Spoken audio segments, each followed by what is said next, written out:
오늘의 하나님의 말씀은 창세기 27장 41절, 그의 아버지가 야곱에게 축복한 그 축복으로 말미암아 에서가 야곱을 미워하여 심중에 이르기를 아버지를 곡할 때가 가까웠은즉 내가 내 아우 야곱을 죽이리라 하였다. 오늘 설교 제목은 우리의 싸움은 혈과 육의 싸움이 아니라 영과의 싸움이다 라는 내용입니다. 후고구려를 세운 궁예는 자기가 미륵불이라며 독심술을 할 수 있다 이렇게 하면서 자기를 반대하는 신하들을 억압했다라는 역사가 있습니다. 그렇다면 리브가도 독심술을 익혔습니까? 성경을 자세히 오늘 아침 읽어보니 에서가 야곱을 미워하여 심중에 이르기를, 에서가 야곱을 미워하여 말하기를 이라고 써 있지 않고 심중에 이르기를 이라고 써 있습니다. 즉 에서는 말을 한 것이 아니라 마음속에 그런 생각을 하였다 이런 뜻인데요. 그런데 42절을 보면 맏아들 에서의 이 말이 리브가에게 들리매 어떻게 마음속으로 한 말이 리브가에게 들리게 되었습니까? 마태복음 1장 19절 20절입니다. 그의 남편 요셉은 의로운 사람이라 그를 드러내지 아니하고 가만히 끊고자 하여 이 일을 생각할 때 주의 사자가 현몽하여 이르되 다윗의 자손 요셉아 내 아내 마리아 데려오기를 무서워하지 말라. 그에게 잉태된 자는 성령으로 된 것이라. 이 성경도 마찬가지입니다. 마리아의 남편 요셉은 아직 첫날 밤도 치르지 않은 마리아가 임신을 했다는 소식에 드러내지 아니하고 가만히 끊고자 하였습니다. 그런데 성경은 이렇게 말하기를 이런 일들을 생각할 때, 즉 행동으로 옮길 때가 아니고 단지 생각만 할 때 그런 생각을 알고 주의 사자가 현몽하여 전후 사정을 알려주려고 방문하였습니다. 이처럼 하나님은 행동의 결과가 나타날 때 행하는 것이 아니라 생각의 단계에서 행동하고 계십니다. 마태복음 9장 3절서부터 5절입니다. 어떤 서기관들이 속으로 이르되 이 사람이 신성을 모독하도다. 예수께서 그 생각을 아시고 이르시되 너희가 어찌하여 마음에 악한 생각을 하느냐. 내 죄 사함을 받았느니라 하는 말과 일어나 걸어가라 하는 말 중에 어느 것이 쉽겠느냐. 예수께서는 서기관들의 생각을 표출하여 말을 한 것에 대하여 행위한 것이 아니라 그들의 생각을 아시고, 즉 생각 단계에서 행동하셨습니다. 예수께서 그 생각을 아시고, 그리고 생각 속에서 서로 그들과 대화한 것이 아니라 생각이 행동으로 표현되게 행동하셨습니다. 중풍병자에게 말씀하시되 일어나 내 침상을 가지고 집으로 가라 하시니. 성경을 보면 예수님의 모든 행동 반응이 다 생각 단계에서 아시고 반응하신 것을 보게 됩니다.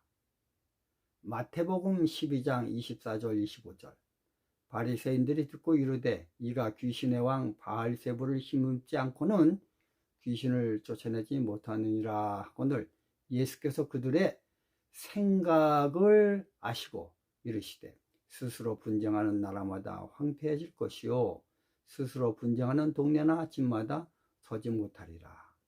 또 누가복음 6장 8절 예수께서 그들의 생각을 아시고 손마른 사람에게 이르시되 일어나 한가운데 서라 하시니 그가 일어나 서오늘. 여러 성경이 많지만 오늘 여기 지면상 여기다 마칩니다. 왜 예수님께서 이렇게 반응하셨다고 성경은 의도적으로 적었냐면요, 그것은 그분은 이 땅의 사람이 아니고 하늘나라 사람임을 의도적으로 알려주시기 위함이었습니다. 하늘나라는 생각된 것이 행동으로 드러날 때 판단하는 것이 아니라 행동과는 상관없이 생각 단계에서 모든 것들이 이루어지는 나라입니다. 마태복음 5장 27절 28절, 또 간음하지 말라 하였다는 것을 너희가 들었으나 나는 너희에게 이르노니 음욕을 품고 여자를 보는 자마다 마음에 이미 간음하였느니라. 하늘나라는요, 간음을 행위로 했을 때 간음죄의 결과가 나타나는 것이 아니라 음욕을 품는 단계에서 이미 간음을 했다고 성경은 적고 있습니다. 그렇기 때문에 죄를 마음속으로 지극히 미워하여 죄와 전혀 상관이 없는 존재가 되어야만 하늘나라에 입성하여 살 수가 있습니다. 만약 그렇지 않고 생각이 변화되지 않고 하늘나라에 가면 길바닥이 온통 간음 현장이 널려 있게 되고, 또 미워하면 살인이 된다는 말에 의거한다면 하늘나라 길바닥엔 온통 미워함으로 살인한 사람들의 시체가 나뒹구는 모습을 보게 될 것입니다.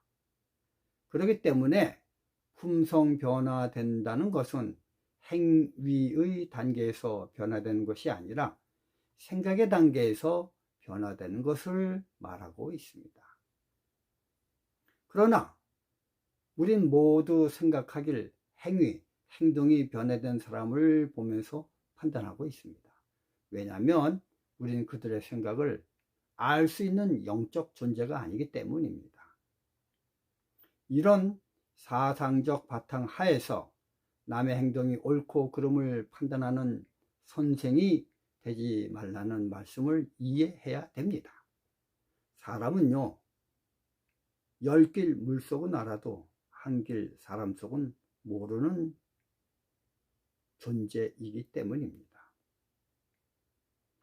그러므로 이런 성경 내용을 보면서 우린 예수님의 존재에 대해 조금의 의심도 없이 그분은 하늘에서 오신 구세주 메시아임을 확신할 수가 있습니다. 이처럼 성경은 매우 섬세한 부분에서 예수님의 신성을 표현하고 있습니다. 그렇기 때문에 우리의 품성 변화에 대한 생각은 이 세상과 달리해야 합니다. 이 세상 표준은 행동에 잘못하면 그 나라 형법에 의거하여 범죄자로 판단을 하지요. 만약 범죄자임에도 불구하고 그 나라의 형법에 그 조항이 없으면 범죄자가 아닙니다. 무죄입니다. 그러므로 우리가 알아야 하는 것은 법이 있다는 것은 죄가 벌써 사전에 있다는 것을 말해주고 있습니다. 우리나라 옛 고조선에선 법이 8개밖에 없습니다.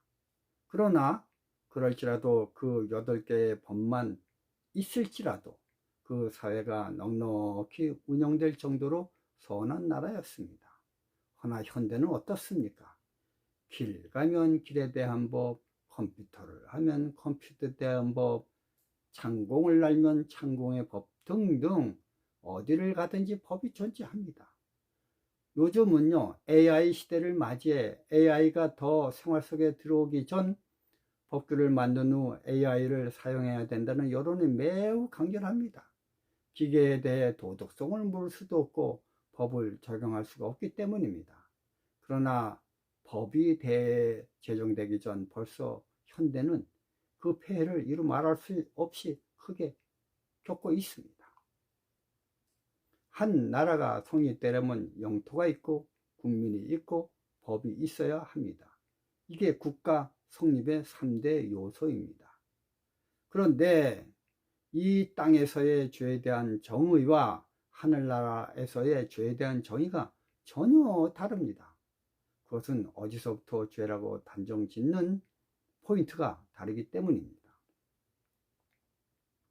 히브리서 4장 12절 하나님의 말씀은 살았고 운동력이 있어 좌우에 날선 어떤 검보다도 예리하여 혼과 영과 및 관절과 골수를 찔러 쪼개기까지 하며 또 마음의 생각과 뜻을 감찰하나니. 그렇기 때문에요, 우리는 이 세상 법에 의해 개과천선을 하는 것이 아닙니다. 하늘의 법인 하나님의 말씀으로 변해야 할 수가 있습니다. 하나님의 말씀에는 운동력, 즉 에너지가 있어 활동하는 범위가 혼, 영, 마음, 생각 등을 치료하고 변화시키고 있습니다. 여기서 우리가 주의할 점은 골수인데요. 골수는 뼈를 만드는 것입니다. 즉 뼈라는 실체를 만들기 전 골수부터 치료가 가능케 하는 것이 말씀이라는 것입니다. 그렇기 때문에 하늘 가는 소망으로 가득 찬 우리는 말씀으로 치료를 해야지 세상 법과 훈계로 치료를 하는 것은 할 수가 없습니다. 왜냐하면 세상 법과 훈육은 행위 단계에서 치료를 하는 반면 성경은 생각 단계에서 치료를 하기 시작하기 때문인 것입니다. 우리가 이것을 어떻게 증명하냐면 처음에 제안한 것처럼 예수님은 자기를 반대하고 비판하는 사람들과 대화할 때 행동 단계에서부터가 아니라 생각 단계에서부터 시작하는 것을 봤기 때문입니다. 그러므로 우리가 아는 야곱의 환난은 야곱의 잘못된 행동에 대한 환난이 아니라 야곱이 에서를 속여 팥죽으로 장자권을 사겠다는 생각 단계부터 변화하게 되는 것을 가리켜 야곱의 환난이라고 말을 하는 것입니다. 오늘의 말씀을 통해 우리가 변화될 수 있는 조건도 상황도 불가능하다는 것을 깨닫게 됩니다. 오로지 나의 변화는 성령의 힘에 의해서 생각이 변하지 절대 이 세상 법에 의해 변해질 수 있다는 것은 없다는 것을 깨닫게 됩니다. 예수님의 보혈의 피 공로는 이처럼 깊은 내면에서 발생되는 죄의 근원을 용서해 주시는 능력의 피입니다.